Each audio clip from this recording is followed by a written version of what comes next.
मुझसे एक लड़के ने पूछा कि विद्यार्थी परिषद के लोग क्या करते हैं, तो मैंने उनसे कहा कि वही करते हैं जो भगत सिंह करते थे।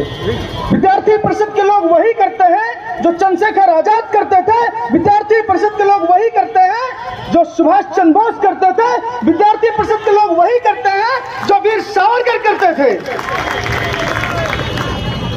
मित्रों, आज जब हम इस खुले मंच के अधिवेशन में खड़े हैं तो हमको महसूस करना चाहिए बुर्ज की उन सर्द ठंड हवाओं को, जहां माता गुजरी और छोटे साहिबजादे फतेह सिंह और जोरावर सिंह, जिनकी उम्र महज 7 साल और 9 साल थी, 7 साल और 9 साल। मित्रों, शायद ही देश और धर्म के लिए बलिदान की ऐसी गाथा दुनिया के किसी इतिहास में नहीं होगी, जहां 7 साल और 9 साल के उन बालकों ने इस देश और धर्म के लिए, जिन्हें ना तो बुर्ज की सर्द ठंड हवाएं डिगा पाई, ना मुगलिया सल्तनत का डर डिगा पाया, तो इस देश और धर्म के लिए, इस देश और धर्म के लिए दीवारों में चुन करके बलिदान हो गए। तो आज उनको याद करने का समय है। आज हम सभी यहाँ से उन फतेह सिंह और जोरावर सिंह को श्रद्धांजलि अर्पित करते हैं। और मित्रों, दिसंबर का महीना या दिसंबर का माह संपूर्ण भारत की चित्ती के जागरण करने वाले ऐसे हमारे सिख पंथ और भारत की आत्मा के केंद्र बिंदु गुरु परिवार के बलिदान का समय है। यह क्रिसमस के उत्सव में खोने का समय नहीं है। मित्रों, क्रिसमस मनाइए, लेकिन जो आपके लिए बलिदान करके चले गए हैं, जो राष्ट्र के लिए बलिदान करके चले गए हैं, उनको मत भुलाइए। मित्रों, आज जब हम कानपुर में खड़े हैं तो मैं कैसे भूल सकता हूं और मैं कैसे भूलने दूंगा इस देश को। हमको याद करना पड़ेगा नाना साहब को, जिन्होंने पूरे विश्व में भ्रमण करके पूरे विश्व की हुई क्रांतियों का अध्ययन करके 1857 की क्रांति के सूत्रपात बने। हम कैसे भूल सकते हैं तात्या टोपे की वीरता को? हम कैसे भूल सकते हैं झलकारी बाई की बहादुरी को? हम कैसे भूल सकते हैं बुंदेलखंड की वीरांगना रानी लक्ष्मीबाई के उस महापराक्रम को? यह देश, यह भारत कैसे भूल सकता है?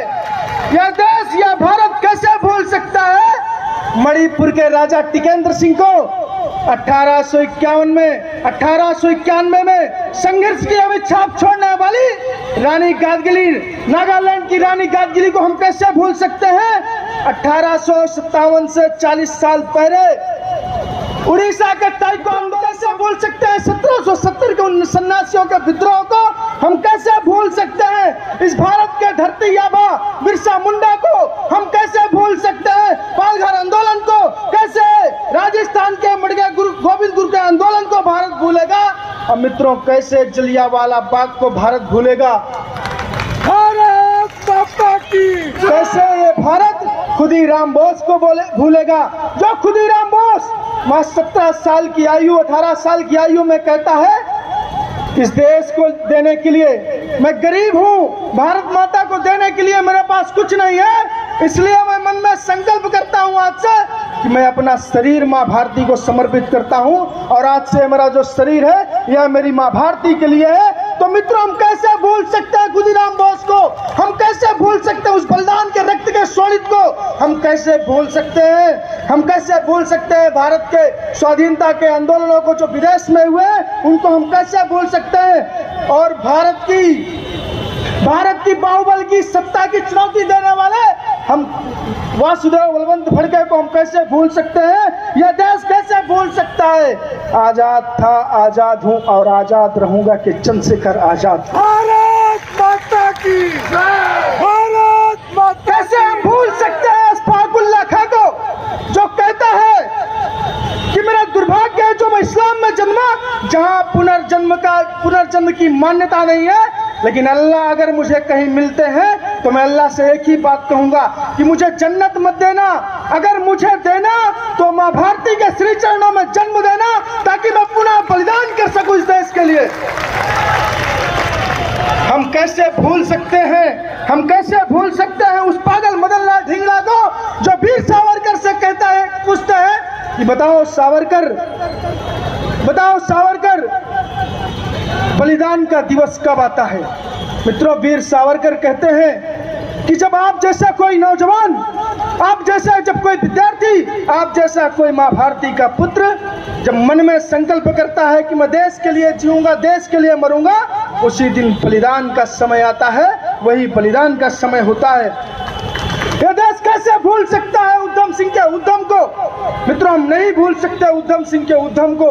1919 में जलियांवाला बाग के 19 उस आग को 19 साल तक अपने हृदय में लिए पूरे विश्व में घूमते रहे, और 1939 में उस माँ भारती के राक्षस को, उस षड्यंत्रकारी को उसी के घर में घुसकर बता दिया कि माँ भारती ने वीरों को जन्म देना बंद नहीं किया है। जो आंख उठेगी भारत की ओर वो आंख फोड़ देंगे, जो हाथ उठेगा भारत की ओर वो हाथ तोड़ देंगे।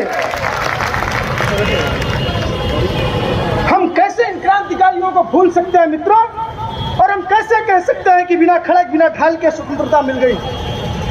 अगर कोई कहेगा हमारे सामने कि बिना खड़क बिना ढाल के स्वतंत्रता मिल गई है, क्या हम उसको स्वीकार कर लेंगे क्या।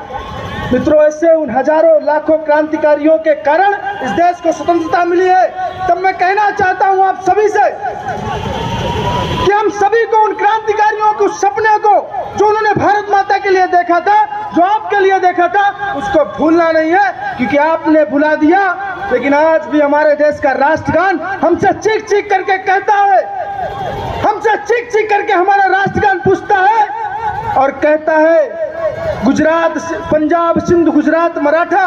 तब मैं आपसे पूछना चाहता हूं, गुजरात तो हमारे राज्य, हमारे देश का हिस्सा है, महाराष्ट्र तो हमारे देश का हिस्सा है, क्या सिंधु हमारे देश का हिस्सा है क्या।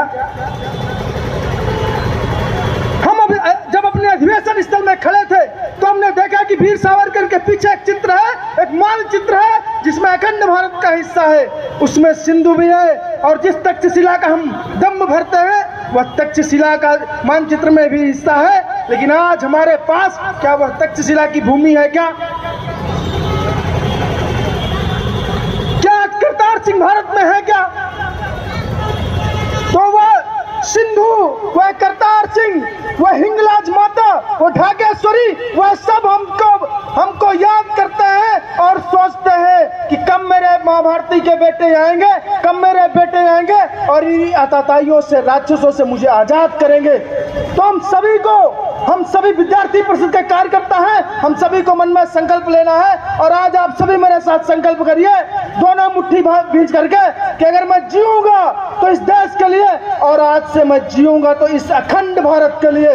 बोलो भारत माता की, भारत माता की।